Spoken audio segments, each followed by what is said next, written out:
Jo també lluito contra la discriminació en salut mental.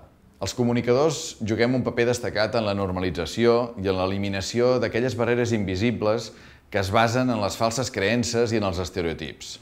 És responsabilitat de tots acabar amb les imatges estereotipades que afecten a la gent amb problemes de salut mental, perquè és a les nostres mans de canviar la transmissió d'aquestes imatges negatives. Una societat ben informada deixarà de discriminar les persones amb problemes de salut mental. Ara tenim una oportunitat per comprendre aquelles persones que conviuen amb un trastorn mental. Apropant-te a elles, allunyaràs els teus prejudicis. Els comunicadors tenim la responsabilitat d'assegurar-nos que les persones no siguin tractades mediàticament, de manera injusta. El nostre compromís en la lluita contra la discriminació en salut mental és oferir una millor informació, més justa i més fidel. Tu neixes?